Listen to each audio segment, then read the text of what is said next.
Mimi kwa majina naitwa mkaguzi msaidizi wa polisi Geoffrey Brighton. Nipo ofisi ya RTO, dawati la utoaji wa elimu ya usalama barabarani. Umuhimu wa jamii katika swala zima la kuzuia ajali.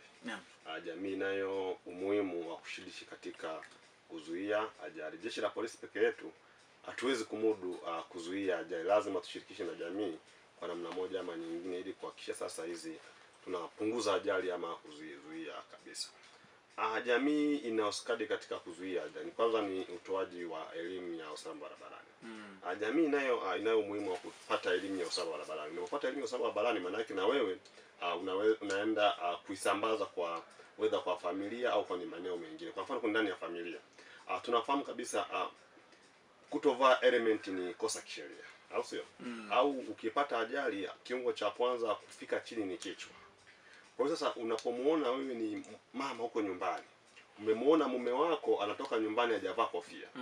Kitendo cha kumkumbusha mumeo kuvaa kofia ngumu, tayari unakuwa umeshaepuka janga. Kwanza umeshashiriki katika kuzuia lile kosa ambalo ilipaswa kulitenda, lakini hata lile kosa kama angepata ajali wakati amevaa kofia ngumu, tayari unakuwa umeshazuia. Kwa hiyo lazima jamii na sisi tushiriki. Una wanafunzi, una watoto pale nyumbani, waambie watoto msicheze barabarani. Kama ukicheza barabarani unaweza ukagongwa, ukapata majeraha ama ukafariki. Kwa hiyo kitendo cha kuwaelimisha wale watoto wasicheze barabarani, kitendo cha kuambia watoto kwamba ukitembea barabarani basi tembelea upande wa kulia mwa barabara ili uweze kuyaona magari ama pikipiki zinazokuja mbele yako, tayari unakuwa umeshasambaza ili elimu ya usalama barabarani. Lakini kwenye nyumba za ibada, wewe kama ni shehe, wewe kama ni mchungaji, wakati unafanya mahubiri yako, basi jaribu kuchomekea swala zima la kuzuia ajali. Uko ndani ya gari, unasafiri kutoka eneo moja kwenda eneo lingine. Kwa mfano hizi daladala, uko ndani ya daladala, unaona kabisa hizi daladala zinakimbizana kuwahi abiria mbele, kitendo ambacho ni kinyume cha sheria, lakini unaweza ukasababisha nini? Ajali za kugongana. Wewe uko ndani ya lile gari, unaona kabisa huyu mtu anatenda kosa la kufukuzana, kwenda kuwahi abiria mbele. Unakaa, badala ya nyinyi kama abiria mpaze sauti kwamba hiki dereva anachokifanya unaweza ukasababisha ajali, unakaa kimya. Kitendo cha kukaa kimya kile katokea ajali, nadhani tushakuwa mashuhuda. Unakuta imetokea ajali, abiria anaanza kusema dereva alikuwa anakimbia sana, dereva alikuwa anatumia pombe. Wewe kama abiria ulichukua hatua gani? Ilipaswa upaze sauti ili kabla ya jambo baya kutokea tayari wewe umeshafanyaje? Umeshamuonya ama kumkanya yule dereva. Sio hilo tu, unakuta wewe uko kwenye pikipiki, umepanda bodaboda anaendesha pikipiki mwendo wa ngiri mkia juu, umekaa umetulia kabisa. Badala ya kumwambia bodaboda mimi nimekodi pikipiki, si ndio hivyo, twende kwa mwendo unaotaka mimi. Sasa kitendo cha kumwambia bodaboda akapunguza mwendo, tayari unakuwa umeshiriki kuzuia lile kosa ambalo lingepelekea kusababisha nini? Kusababisha ajali. Lakini jambo lingine ni kutunza miundombinu. Jamii ina wajibu wa kutunza miundombinu. Sasa hivi kuna kasumba nimeona imetokea sana. Unakuta watu wa TARURA wametengeneza barabara vizuri kabisa. Serikali imejitahidi imetengeneza barabara. Sasa mnaibuka nyie, mnaona kwamba wao wamekosea, mnaanza kuweka matuta. Unajua ili uweke tuta lazima kuna alama ya tahadhari, inakupa tahadhari wewe mtumiaji jambo cha kwamba tahadhari, mbele yako kuna tuta. Sasa unakuta kuna baadhi ya barabara mtu amechimba whether mtalo au katengeneza tuta la kwake yeye kama yeye. Mwisho wa siku pikipiki anatoka huko amekimbia, anapiga kwenye ile bamsi, anapata ajali. Kwa hiyo kitu kama hicho kinakuwa sio kizuri. Kwa hiyo sisi wananchi na sisi tunao wajibu wa kutunza hii miundombinu. Lakini jambo lingine, imetokea tabia sasa hivi, wananchi, kuna baadhi ya wananchi wasiokuwa waadilifu, wamekuwa mpaka na tabia ya kuiba ile miundombinu, wanaharibu.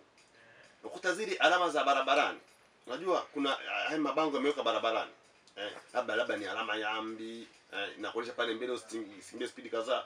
Mtu anakuja anakata zile alama, anaenda kuuza. Hii kitu ni mbaya sana. Sisi tupo katika kuhakikisha kwamba tunazuia ajali, si ndio hivyo? Manake ile alama, kitendo cha kuondoa ile alama, tayari yule mtumiaji wa barabara ambaye anakuwa ni mgeni katika yale maeneo hawezi kujua kwamba mbele hapa kuna makazi ya watu, hapa kuna kivuko cha mtembea kwa miguu. Sasa kitendo cha wewe kuiba ile alama na kwenda kuuza kwenye maskrepa, tayari unakuwa ni kisababishi cha nini, cha ajali. Lakini nanyi watu wanaonunua vyuma chakavu, unawezaje kununua chuma chakavu ambacho kabisa hiki kifaa kimeibwa kutoka barabarani? Tumeshuhudia sana, ukiangalia hii barabara ya kutoka Mpanda mpaka kwenda Starike, ukifuatia maeneo mengi sana alama zimekatwa. Wamekata watu gani? Ni wananchi. Wanakata zile alama, wanaenda kuuza. Hii nadhani haiko sawa. Wananchi wanapaswa kulitambua kwamba zile alama ziliwekwa kwa makusudi. Zimewekwa ili kumtahadharisha dereva. Zimewekwa ili kumuonya dereva. Zimewekwa ili kumpa taarifa dereva. Sasa kitendo cha kuondoa ile alama tayari ushampoteza yule dereva. Kwa hiyo nadhani Watanzania tuwe na utamaduni sasa wa kuhakikisha sasa tunatunza miundombinu yetu. Tunaposema swala la kushiriki katika kuzuia ajali ni pamoja na kutunza hii miundombinu. Tusingoe vibao kwenda kuuza kwenye vyuma chakavu. Lakini swala lingine, bahati mbaya ajali imeshatokea. Imeibuka tabia ya baadhi ya wananchi, mwenzio akapata ajali, badala ya kwenda kumsaidia unakimbilia kupiga picha. Watakwambia wanakuwa live. Sasa hii kidogo leo ni changamoto. Sisi wa Tanzania, ukishamuona mwenzio amepata ajali, kamsaidie, mpatie huduma ya kwanza, sio ukimbia kuchukua picha unaanza kurekodi eti ndio wa kwanza kutuma taarifa kwenye mtandao. Hizi Instagram zinatupeleka wapi? Facebook zinatupeleka wapi? Lazima turudishe ule utu na moyo wa Kitanzania. Tusikimbilie kupiga picha pale inapotokea ajali, bali tuwe msaada kabla jeshi la polisi halijafika. Basi tunaweza tukawa msaada wa kuwasaidia wale majeruhi na kuwafikisha hospitali. Sisi tukifika tutaenda taratibu za kisheria. Saa nyingine inatokea ajali mpaka mnafika eneo la tukio, labda mmechelewa dakika 10-15, unakuta majeruhi yuko pale anagaragara, anavuja damu, watu wamezunguka wako wengi, wako pale. Wanachokifanya kiko wapi sasa? Wanafanya kazi ya kuchukua video, wanafanya kazi ya kupiga picha. Badala yule wangeweza kumchukua yule majeruhi wakamweka pembeni, kama alikuwa ana kidonda kikubwa, wakaweza hata kukifunga kile kidonda asiendelee kuvuja damu. Sasa unakimbilia kupiga picha, kweli sidhani kama iko sawa hii. Haiko sawa. Haiko sawa. Kwa hiyo lazima hivi vitu tuvizingatie sana sana sana sana.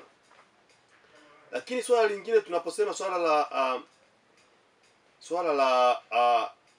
la kuzuia ajali katika jamii. Kama sasa hivi nimetoka shuleni pale Msakila, lakini kuna movement nimeziona ambazo sio nzuri. Moja, nimeona wazazi wengi sana wanawaleta watoto shuleni kwa kutumia vyombo vyao vya usafiri, kwa maana ya pikipiki. Lakini unakuta mzazi kapakia watoto watatu nyuma, wengine kawaweka pale mbele.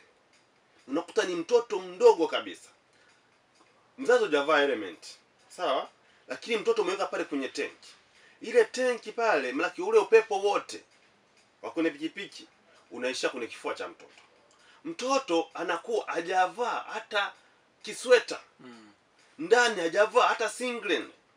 Hapa ndipo unaposikia sasa watoto mara nyingi wanakuwa wanakoa, kikozi hakiishi, unatafuta dawa uipati, kumbe tatizo umesababisha wewe mzazi. Kwa hiyo ndugu zangu, tuepuke kuwapakia watoto pale mbele kwenye pikipiki.